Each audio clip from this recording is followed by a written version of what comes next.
بسم الله الرحمن الرحيم الحمد لله الذي هدانا لهذا وما كنا لنهتدي لولا أن هدانا الله وصلى اللهم على سيدنا محمد وعلى آله وصحبه أجمعين. السلام عليكم ورحمة الله وبركاته. Dieu dit dans la sourate Al-Jinn وأن المساجد لله فلا تدعوا مع الله أحدا. Le rôle éducatif de la mosquée aujourd'hui, dans notre pays. En guise d'introduction, il est de notre devoir que d'être reconnaissant. Et celui qui ne remercie pas les gens ne remercie pas Dieu.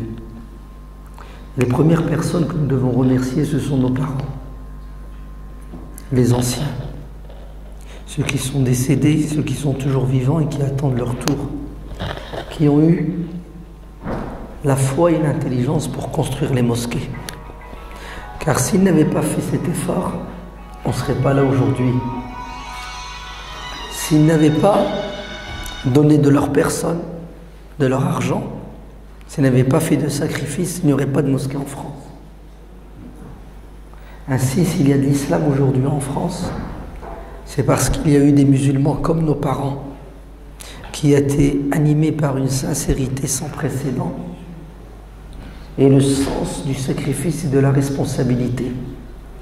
Quand nos parents ont compris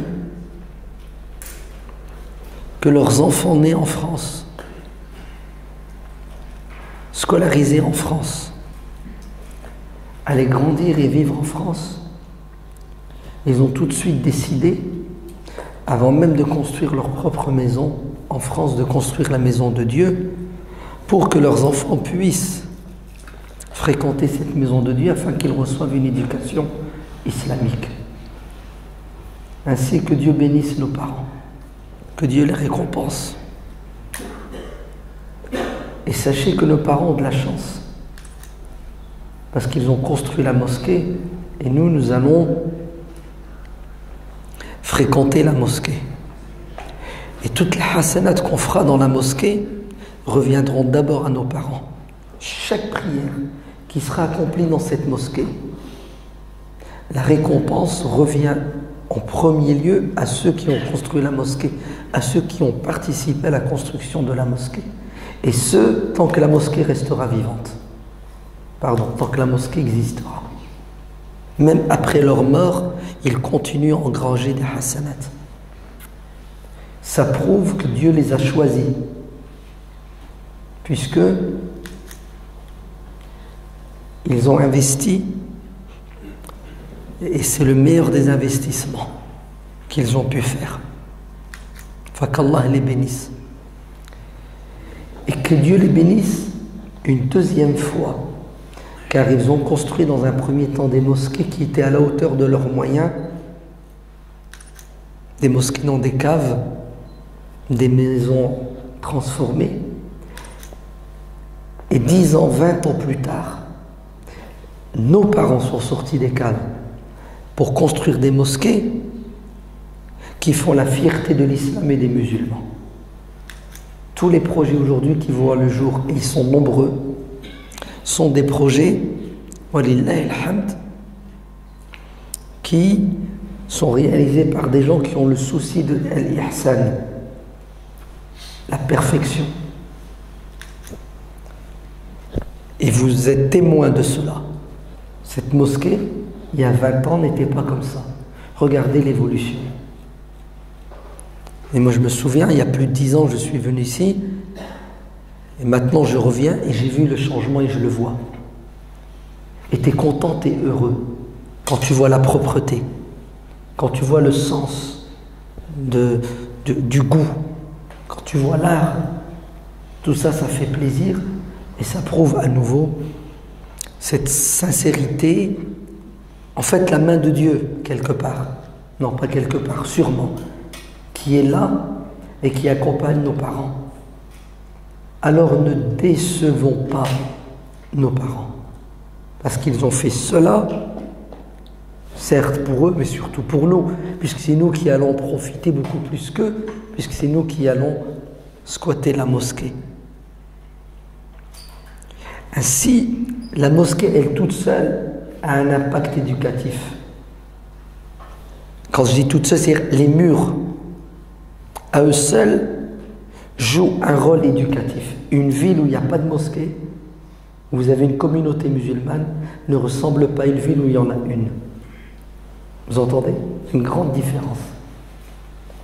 La ville où vous avez une mosquée, il y a plus de musulmans pratiquants. Et c'est quoi la différence à votre avis? La présence de la mosquée. La mosquée réveille la foi dans le cœur des gens qui ont le souci après d'aller vers la mosquée pour apprendre et pratiquer leur religion. C'est pour cela les ennemis de l'islam, les envahisseurs, ceux qui ont colonisé le monde musulman, dès qu'ils débarquent, quelle est la première des choses qu'ils font? Brûler les mosquées, détruire les mosquées ou les transformer. Dans les ex-provinces de l'Union soviétique, Kazakhstan, Ouzbékistan, Tadjikistan, quand les tsars ont envahi cette région, quand ils l'ont soustraite à l'Empire ottoman, le bolchevisme, le communisme, quand il s'est installé, qu'est-ce qu'il a fait pour éloigner les gens de l'islam? Il a détruit les mosquées. Il a transformé les mosquées en tavernes, où on boit de l'alcool. Il a transformé des mosquées en étables pour les chevaux. Il a transformé les mosquées en forgerie, en boutique. Et ça a marché. Vous vous rendez compte? Vous êtes parents, vous avez des enfants, vous voulez les emmener à la mosquée pour qu'ils apprennent le Coran, il n'y a plus de mosquée. Vos enfants vont grandir, ils n'ont plus de repères spirituels. Et de génération en génération, l'islam a presque disparu. Et subhanallah, dans les années 80, lorsqu'il y a eu la chute de l'Union soviétique, il y a eu un vent de liberté, qui est la première des choses que vont faire les musulmans. Construire des mosquées. Et en l'espace de 10 ans, ils ont construit les mosquées qui avaient été détruites, et ça a ramené les musulmans. Les Serbes, quand ils ont envahi la Bosnie, c'est en 1994, quelle est la première chose que faisaient les Serbes? Destruction des mosquées, destruction des minarets. Les minarets qui sont des phares. Vous savez, c'est une lumière dans les ténèbres.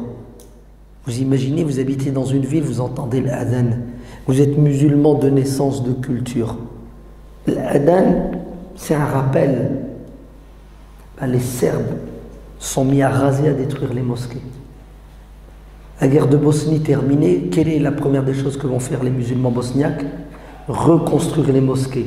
Résultat, les mosquées sont bondées. Tous les musulmans qui avaient plus ou moins oublié l'islam à cause du communisme sont revenus à la pratique religieuse. Walillahi alhamd. Shaitan ne supporte pas l'existence de la mosquée. Et si jamais les musulmans arrivent à construire la mosquée, Shaitan s'invite dans la mosquée pour semer la zizanie entre ceux qui fréquentent la mosquée. C'est le hadith. Quand on fait l'adhan, Shaitan fait quoi? Il se sauve. Adhan terminé, il revient. On fait l'iqama, il fait quoi Shaitan? Il fuit. Il ne supporte pas, vous entendez? Iqama terminé, il revient à l'attaque. Le prophète sallallahu alayhi wa sallam dit: alignez-vous comme il se doit. Ne laissez pas d'espace entre vous, car les diables vont s'installer. Allez, que vos cœurs soient en communion. La tartalifu fa tartalifa qulubukum. Que vos cœurs soient en communion. Parce que l'objectif de la mosquée, c'est de rapprocher la communauté pour qu'elle adore Dieu en groupe, parce que la main de Dieu est avec le groupe, c'est-à-dire l'union fait la force. Seul, j'ai du mal à rester musulman parce que j'ai un ennemi qui s'appelle le diable. À 10 contre le diable, on a plus de chances de venir à bout de lui, puisqu'on va se soutenir, se corriger, se conseiller, s'entraider. Ainsi, les ennemis de l'islam, quand ils ont colonisé le monde musulman, se sont attaqués aux mosquées. Et le diable lui-même ne supporte pas, il ne veut pas qu'il y ait de mosquée. Et une fois qu'il y a la mosquée, il fait tout pour empêcher le bon fonctionnement. Et certains ennemis de l'islam sont allés jusqu'à construire des mosquées pour détruire l'islam. Oui, et c'est arrivé au temps du prophète, sallallahu alayhi wa sallam. Et c'est dans la sourate 9. Et oui, walladina takhadou masjidan diraran. Les hypocrites au temps du prophète alayhi salam. Ça fait des années qu'ils travaillent pour essayer de saper le travail du prophète. Ils ont tout essayé par tous les moyens. À la fin, ils ont une idée satanique de construire une mosquée, d'inviter le prophète pour qu'il l'inaugure, donc mosquée catholique, si je puis dire. Et ils vont utiliser cette mosquée comme forteresse, garnison pour semer le trouble dans la communauté pour combattre l'islam. Et ils avaient comme projet de ramener un hypocrite qui s'appelle Ibn Abi Rahib al-Fasiq. Et le prophète sallallahu alayhi wa sallam devait aller faire l'expédition de Tabouk et il leur a dit à mon retour j'inaugurerai cette mosquée. Et sur la route du retour il a reçu la révélation qui lui a dit ne mets pas tes pieds dans cet endroit parce que ceux qui l'ont construit ont de mauvaises intentions. Et le premier musulman sur terre qui va ordonner la destruction d'une mosquée, la brûler, vous savez c'est qui? C'est le messager de Dieu, sallallahu alayhi wa sallam. C'est fort quand même. Hein? Le prophète, par ordre divin, va ordonner que cette mosquée soit détruite parce qu'elle ne va pas jouer le rôle qu'elle doit jouer. C'est quoi l'objectif d'une mosquée? C'est d'éduquer les gens. Et comme cette mosquée est construite par des gens malhonnêtes, hypocrites, son rôle c'est d'éloigner les gens de Dieu, donc elle doit disparaître. Elle était rasée. C'est fort quand même. En fait, les murs ne suffisent pas. Les murs ne sont qu'un moyen. Ce qui compte, c'est le projet éducatif de la mosquée. C'est quoi le projet éducatif? C'est de permettre aux gens de mieux comprendre leur religion pour mieux la pratiquer et l'enseigner, la transmettre. Vous avez compris? Comprendre, pratiquer, enseigner et transmettre. C'est pour ça, je rebondis sur ce que j'ai dit tout à l'heure, quand vous entrez dans une mosquée comme la vôtre et vous voyez cette beauté, est-ce que c'est beau ce que vous avez fait? On est sensible à ce qui est beau, oui ou non? Quand vous entrez dans une mosquée, vous sentez une belle odeur. Vous êtes sensible, oui ou non? Vous êtes sensible. Ça a un impact sur vous. C'est pour ça que les mosquées doivent être bien construites, bien entretenues, pour toucher tous les sens. La vue, l'odorat, l'ouïe. Et bien entendu, les sens ne sont que des vecteurs qui transmettent des informations au cœur pour que notre cœur bat par amour pour la mosquée. C'est fondamental et important. Il y a un mois, le week-end du 22 septembre, c'était les journées du patrimoine en France. C'est quoi les journées du patrimoine? C'est le patrimoine français ouvre ses portes aux Français, aux non-Français pour visiter cette richesse de notre culture française et de notre histoire. Et malheureusement, beaucoup de mosquées ne saisissent toujours pas l'occasion pour ouvrir leurs portes aux musulmans et aux non-musulmans pour qu'ils visitent les mosquées afin qu'ils découvrent tout simplement la mosquée, l'islam, le musulman, la musulmane. Ce rôle d'ouverture, d'échange que doit jouer la mosquée est important. Il a toujours été, et j'ai envie de dire il est 2 fois plus pour nous, musulmans de France et de Navarre, dans ces circonstances dans lesquelles nous vivons. Vous avez vu la pression sur l'islam et les musulmans, sur la société française et les non-musulmans, comment l'islam est dépeint, religion de terroristes, d'égorgeurs. Tout le monde a peur et certains musulmans doutent. Quelle est la réponse que nous devons apporter? Ouvrir les portes des mosquées pour que les gens entrent, découvrent et apprécient. Imaginez-vous l'impact sur le psychique, le cœur de ces non-musulmans qui vont rentrer dans la mosquée, qui vont être accueillis comme il se doit et qui seront touchés par cet accueil où ils pourront échanger avec des musulmans fervents et pratiquants quand ils quitteront la mosquée. Croyez-moi qu'ils n'auront plus peur de l'islam et des musulmans. Alors on a combien de mosquées en France? Il paraît qu'on en a plus de 3000, 3500. Alors, si 100 personnes visitent 3500 mosquées, ça fait combien? 350 000. En 10 ans, ça fait combien? Ça fait 3 500 000 personnes auront visité la mosquée. Vous avez vu, quand on sait ce qu'on veut, on sait où on va, les résultats. Ça fait 10 ans, ça fait 15 ans, ça fait 20 ans que des gens travaillent nuit et jour en utilisant les médias pour faire peur aux non-musulmans et aux musulmans non pratiquants afin qu'ils fuient les mosquées, même pas, afin qu'ils soient contre toute construction de mosquée sous prétexte que la mosquée c'est dangereux parce que c'est un foyer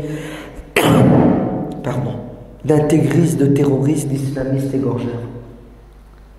Et nous, au lieu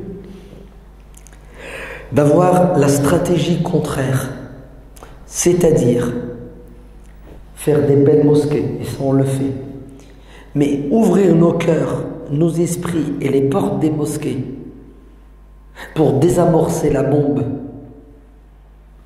décrisper les gens. Ben vous avez encore des mosquées qui disent « Ah non, non, non, non, les non-musulmans n'ont pas le droit d'entrer dans la mosquée parce qu'ils n'ont pas fait l'ondo, les ablutions. » Ah, il y a des gens qui disent « Non, ils n'entrent pas dans la mosquée, ils n'ont pas les ablutions. » Il y a certains qui vous disent « Mais à quoi ça sert? Pourquoi tu veux qu'ils rentrent dans la mosquée? » Ben parce que c'est pas ta maison, c'est la maison de Dieu. Et les portes qui mènent à Dieu doivent rester ouvertes en permanence. L'islam n'est pas venu pour le musulman, l'islam est venu pour le non-musulman afin qu'il devienne musulman.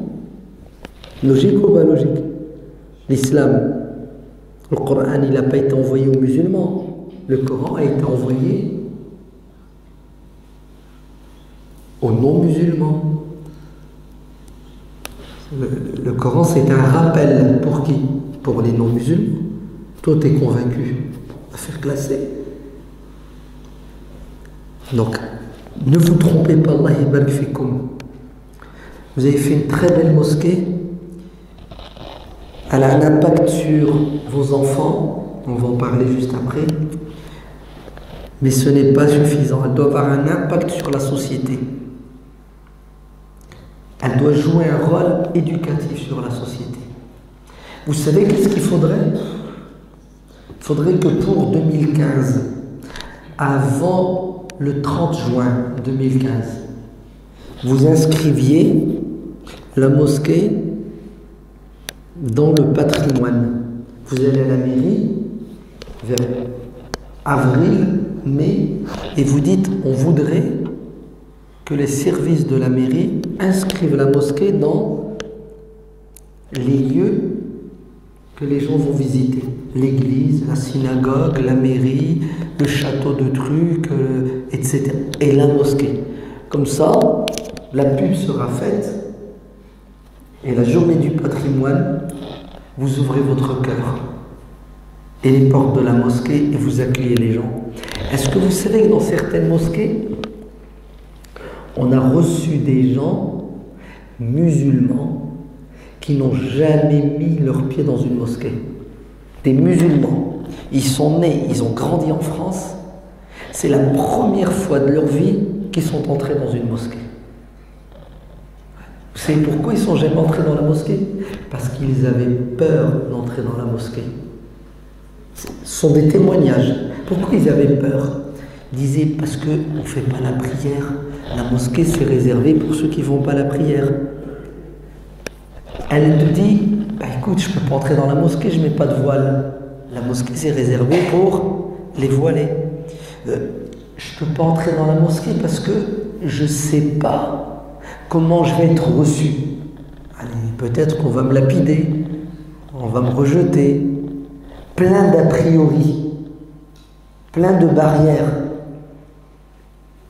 Et wallah, ça fait plaisir quand tu vois un musulman, une musulmane qui habite dans ta ville depuis 40 ans et qui n'ont jamais mis les pieds à la mosquée, et ce jour-là, grâce à la journée du patrimoine, ils rentrent dans la mosquée, ils sont heureux, ils sont contents, ils repartent avec un livre, ils repartent avec une boîte de gâteaux.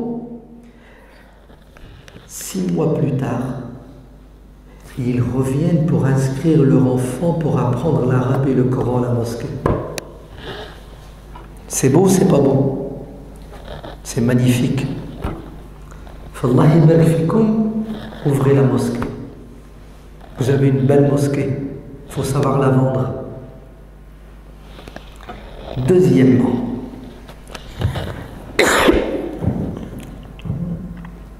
oui, l'objectif de la mosquée, c'est d'éduquer les musulmans. Ça veut dire quoi l'éducation? L'éducation, c'est accompagner l'autre pour qu'il grandisse, pour qu'il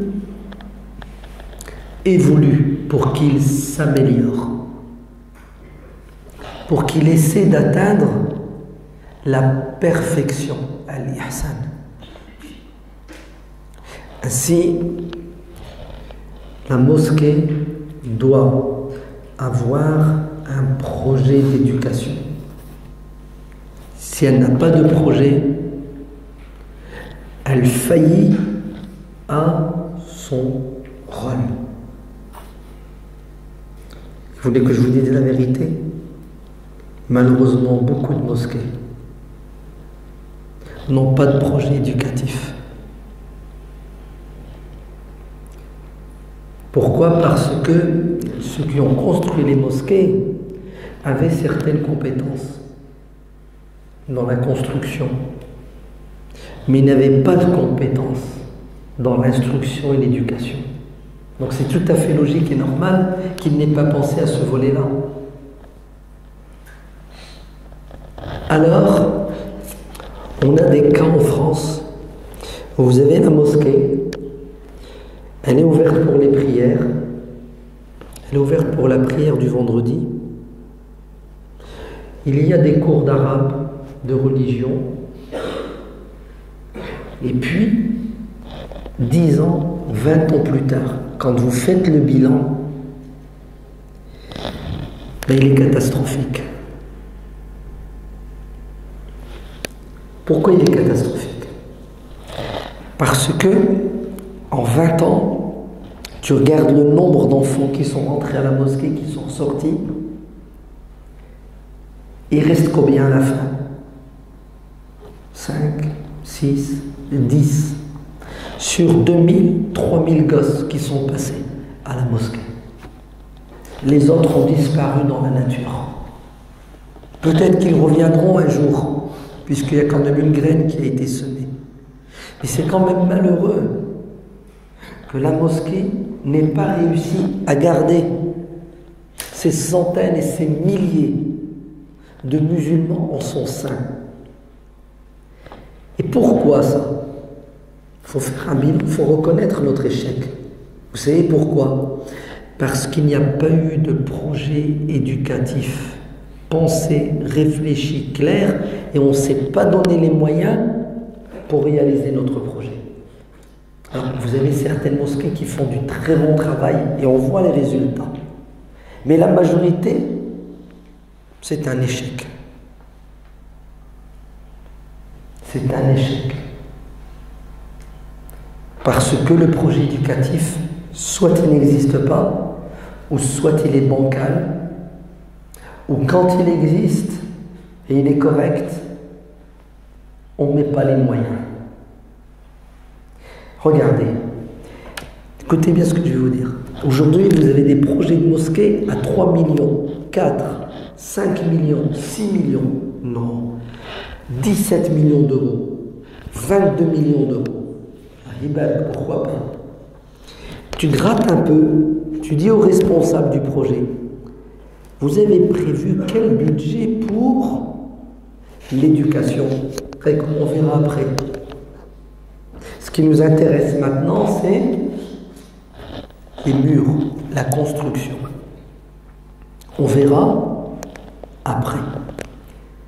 Effectivement, il y a des mosquées finies, 6 millions d'euros, finies, clé en main. Alors, il est où le projet? Les responsables qui depuis 10 ans bossent sont fatigués, épuisés, éreintés, pas de relève. Ben vous savez ce qu'ils font? De la gestion quotidienne de la mosquée. Et ils tombent dans une problématique qui s'appelle l'argent pour gérer la mosquée.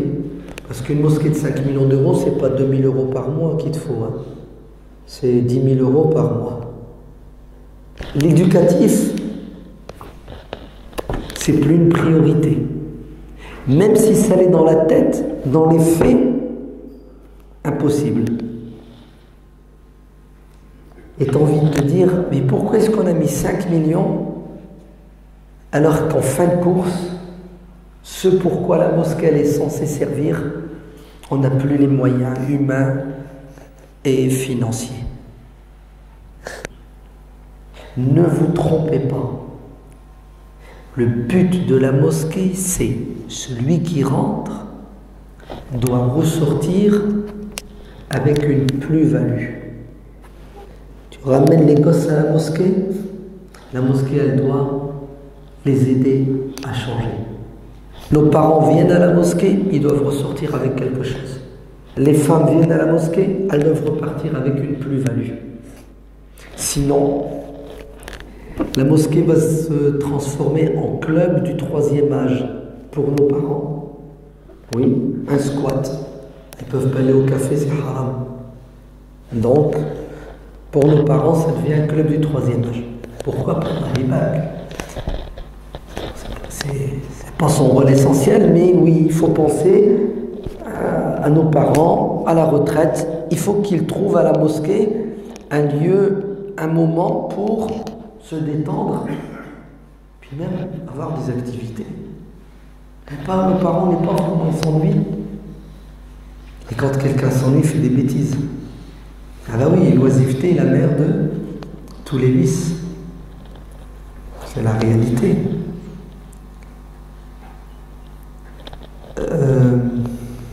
La mosquée va se transformer en quoi? En lieu de prière uniquement. Les gens font la prière, s'en vont. Jumu'ah, s'en vont. Eid, s'en vont. Ça devient une routine. Mais plus de sens. Tout ça pourquoi? Parce que le projet éducatif n'est pas à la hauteur. Vous allez me dire, ok, allez, d'accord. C'est quoi la solution? Ah, la solution, il faut des gens compétents. Ouais. Il faut des gens compétents, chacun sa place.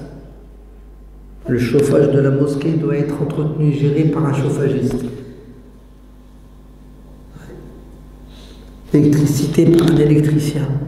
La comptabilité de la mosquée par un comptable. L'éducation par des professionnels de l'éducation.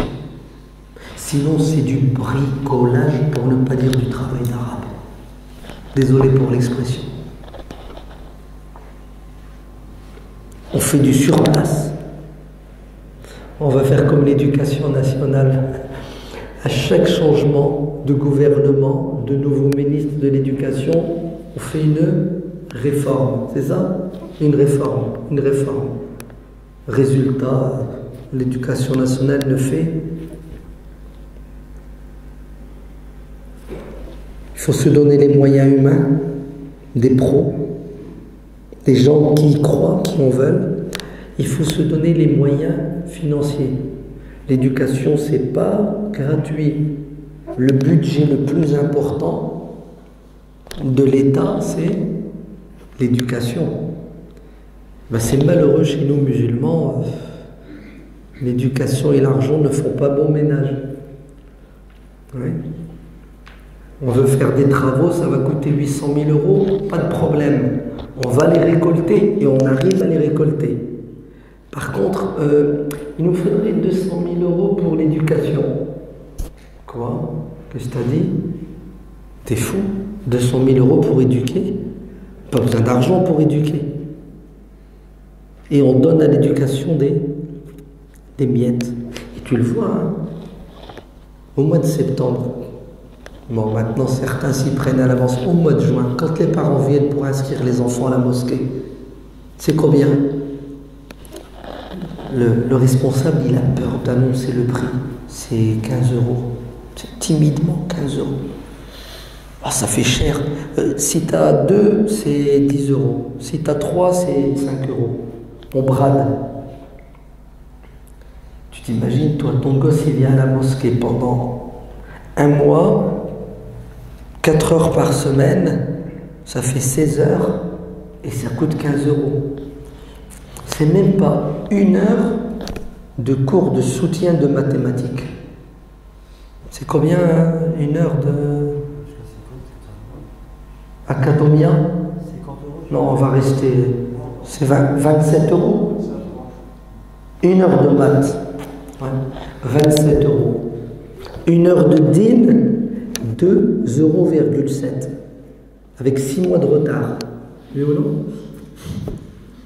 6 mois de retard. Vous voyez l'éducation, comment elle est bradée chez nous? Et c'est pas normal, c'est pas logique. C'est là où il faut investir le plus parce que c'est l'avenir. Si on rate nos enfants, on a tout raté. Vrai ou faux? Si on rate nos enfants, on a tout raté. Eh bien, wallah, pour éduquer les enfants,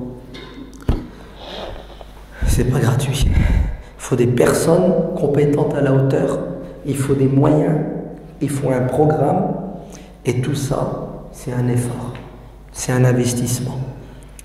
Et la mosquée doit faire un budget, ça doit être le budget numéro 1. Et nous, on se trompe quand on croit que l'éducation se résume à quoi? L'apprentissage du Coran par cœur, c'est ça, et les règles de fiqh, le rituel. Il faut enseigner le Coran aux enfants. Il faut qu'ils l'apprennent par cœur, mais il faut aussi qu'ils le comprennent. Pas seulement l'apprendre, il faut apprendre et comprendre. Mais c'est pas que ça, l'éducation. Il faut enseigner aux enfants l'histoire. C'est très important. Et oui, pour qu'ils sachent d'où ils viennent, qui sont leurs ancêtres, qu'est-ce qui s'est passé jadis, tirer des leçons. 1 tiers du Coran est fait d'histoire. Regardez dans les cours d'éducation islamique à la mosquée. Est-ce qu'il y a de l'histoire? Dans le meilleur des cas, l'histoire des prophètes, c'est ça? Avec beaucoup de quoi? Israélites, des trucs à dormir debout. Hein. Ouais. Le gosse il sort de là, il dit ah bon? C'est vrai. On mélange tout. C'est la sira, c'est ça, la vie du prophète. Qu'est-ce qui retient le gosse? Les batailles. Une guerre. Ouh là là, le mec qui est en guerre tous les jours. Vous comprenez? Et ça s'arrête là.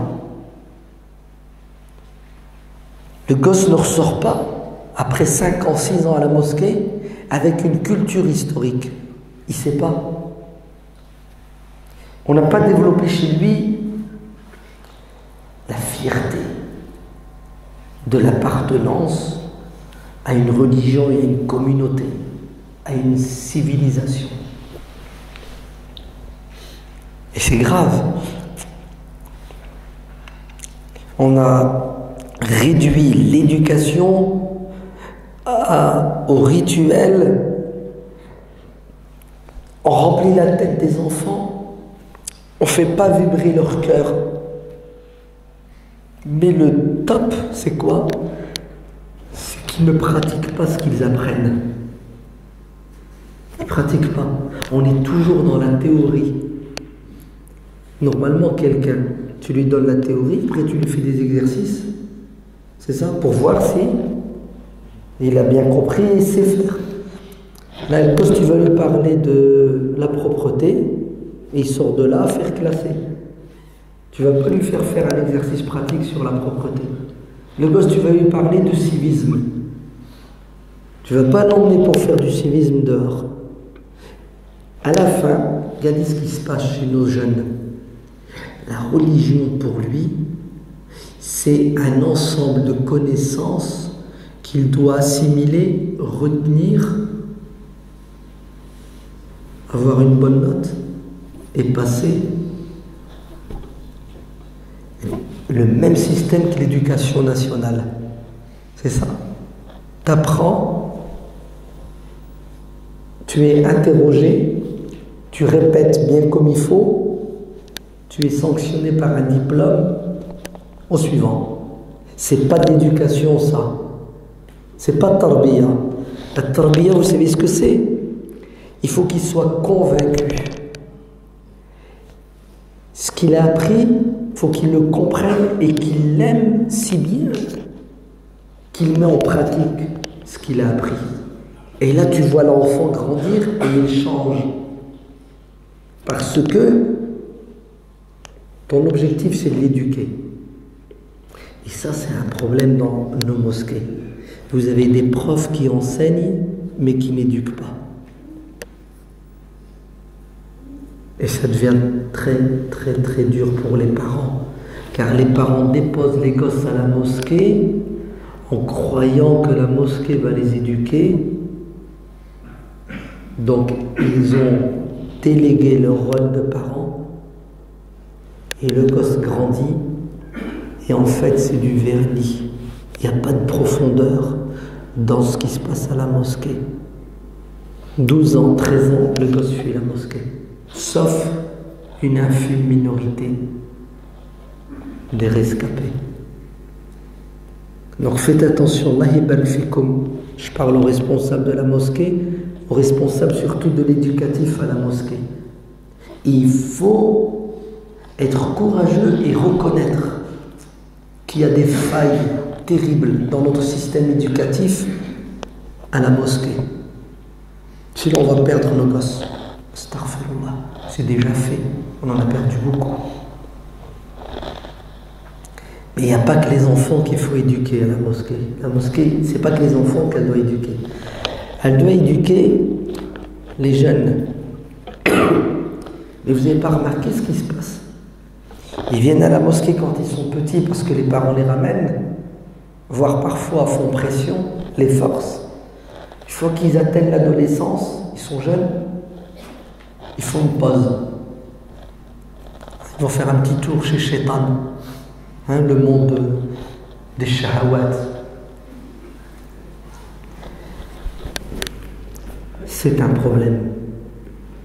Parce qu'on investit 6 ans, 7 ans, 8 ans, pour à la fin, les autres nous piquent notre enfant. Alors que c'est le moment où justement le gosse doit rester accroché à la mosquée, car c'est le moment où il a les envies, les plaisirs, surtout le plaisir sexuel, qui s'exprime de manière forte. Et si le gosse n'est pas rattaché à la mosquée, il est perdu dans la jungle. Qu'est-ce que la mosquée a prévu pour éduquer les adolescents? Voilà. Question de fond. Et vous croyez que le gosse qui a 15 ans, vous allez l'éduquer? Il vient, il fait la prière, il se... Vous croyez que c'est suffisant? Vous vous trompez. Les gosses, quand ils ont 15 ans, ils sont un peu en rébellion. Avec qui? Avec les parents. Avec la pression familiale. Ils veulent s'en extraire. Ils veulent une indépendance. Ils veulent une liberté. Et ils aiment le copinage. C'est les relations avec les copains. Les copains et les copines. Ils veulent des moments où ils se retrouvent seuls. Vous êtes d'accord? De deux choses l'une ou l'autre. Soit la mosquée prépare un programme d'éducation, d'accompagnement aux jeunes adolescents, et ce programme il doit être fait à nouveau par des pros. Vous entendez, hein? Ou sinon, nos gosses vont nous échapper de deux manières. YouTube, Facebook, Twitter.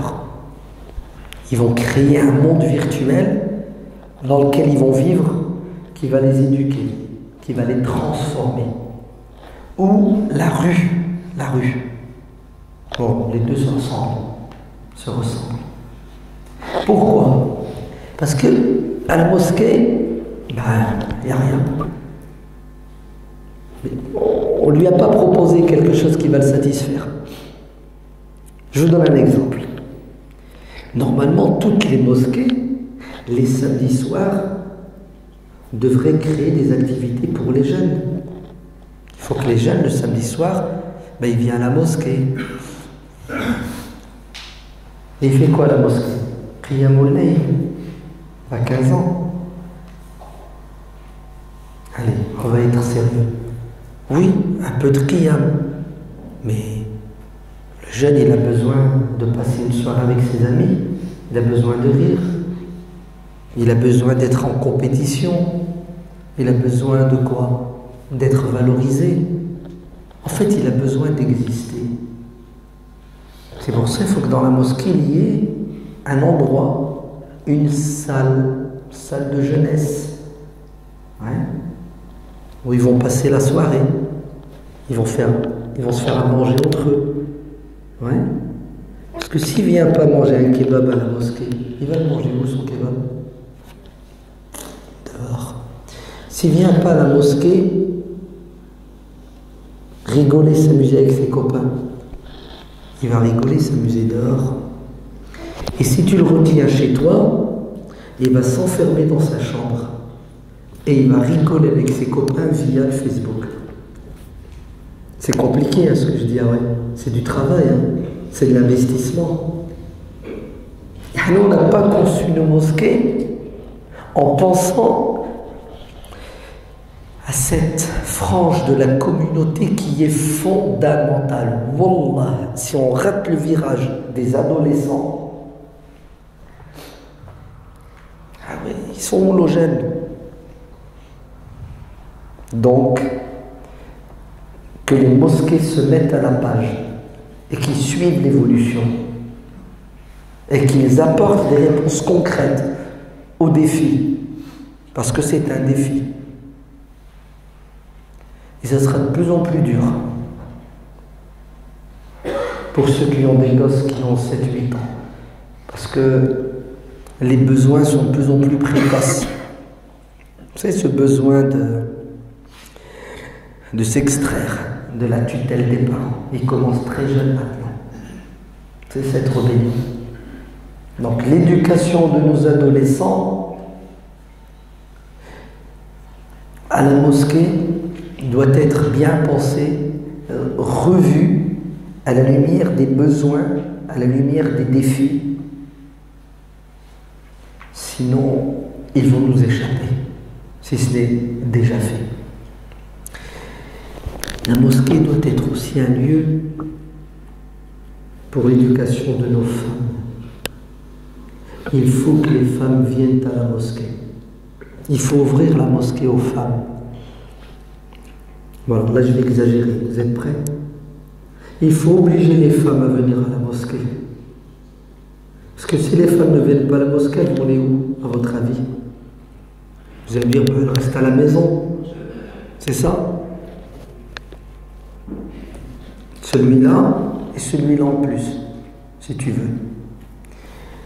Et arrêtons de faire semblant. Elle reste à la maison, et alors YouTube, 483 chaînes. Vous faites quoi maintenant? C'est fini, rester à la maison. C'est n'importe quoi. Ça n'existe pas, rester à la maison. J'y suis physiquement, mais j'y suis pas psychologiquement. C'est pas normal, subhanallah, que la mosquée soit vide la semaine et que nos femmes n'aient pas un programme. Ne serait-ce que l'après-midi, entre 14h et 16h. Elles doivent venir à la mosquée, faire des groupes, des halaqat, où elles récitent le Coran, elles apprennent le Coran, elles font du fiqh. Plein de choses. Même pas, où elles se retrouvent pour discuter entre elles une fois dans la semaine, avec des sujets, on pose des sujets de discussion. Est-ce que vous croyez que c'est la même chose une femme qui fréquente la mosquée, une femme qui ne la fréquente pas? Une femme qui fréquente la mosquée où il y a les anges qui prient pour elle, quand elle est à la mosquée, les anges ils prient ou prient pas? Là, ils sont en train de prier. Allahumma ghfir lahu, Allahumma arhamhu. La mosquée, elle doit éduquer les hommes, les enfants et les femmes. Vous comprenez pourquoi les femmes au temps du prophète, elles étaient à la mosquée. Et vous comprenez pourquoi le prophète ne disait pas aux femmes, rentrez chez vous. Qu'est-ce que vous faites à la mosquée? Au contraire, il disait, n'interdisez pas aux femmes de venir à la mosquée. Les responsables de la mosquée doivent se dire que s'il n'y a pas de femme à la mosquée ne joue pas son rôle éducatif. Alors on le répète toujours, nous les Arabes, si la femme elle est bonne, le reste est bon. Si la femme elle est à la hauteur, elle va bien éduquer ses enfants. Ah ouais, parce que si elle reste à la maison, elle reçoit la révélation, elle a des inspirations. Effectivement, des inspirations sataniques, des tentations. La mosquée, vos femmes à la mosquée, les frères, et qu'est-ce qui va se passer? Ben, si ta femme, elle vient à la mosquée, sa fille la voit fréquenter la mosquée, son fils la voit fréquenter la mosquée. Et en vérité, l'homme va à la mosquée, sa femme va à la mosquée, les enfants vont à la mosquée, la femme est éduquée, l'homme, la famille doit être présente dans la mosquée pour recevoir la même éducation. La mosquée doit grouiller, être vivante. Sinon, notre éducation sera bancale. C'est ce que ça veut dire bancale? Ça veut dire toi, qui viens à la mosquée, qui écoute l'imam, qui écoute le Jumu'ah, qui écoute des conférences. Ta foi, elle est entretenue. Ta conception de l'islam, elle est pas mal. Mais ta femme ne te suit pas. Entre toi et elle, il y a un gouffre qui se creuse parce qu'elle ne reçoit pas les mêmes ondes positives que toi. Et après, c'est le clash à l'intérieur dans le couple. Et automatiquement, ça passe aux enfants.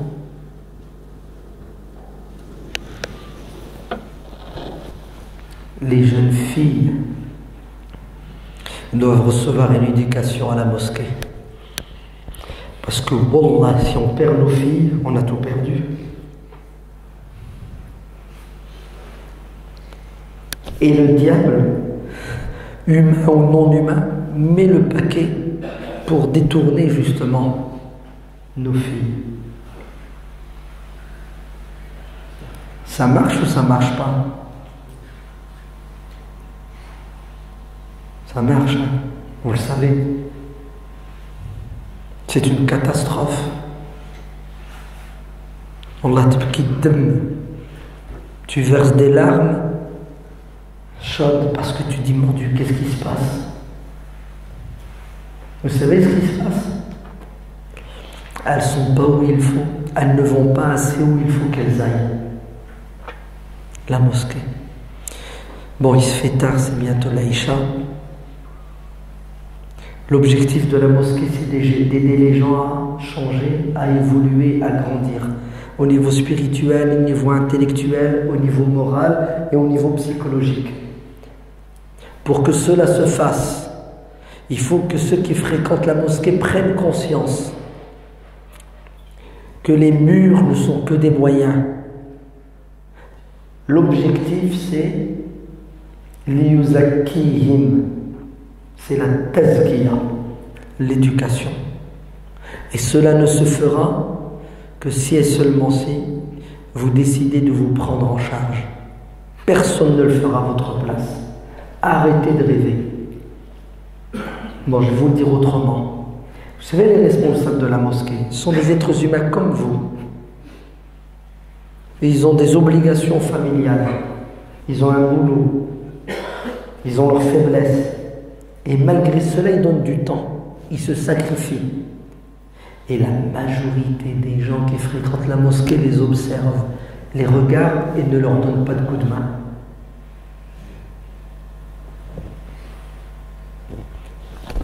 Et là, j'en veux, non pas à nos parents, parce qu'ils ont fait le maximum.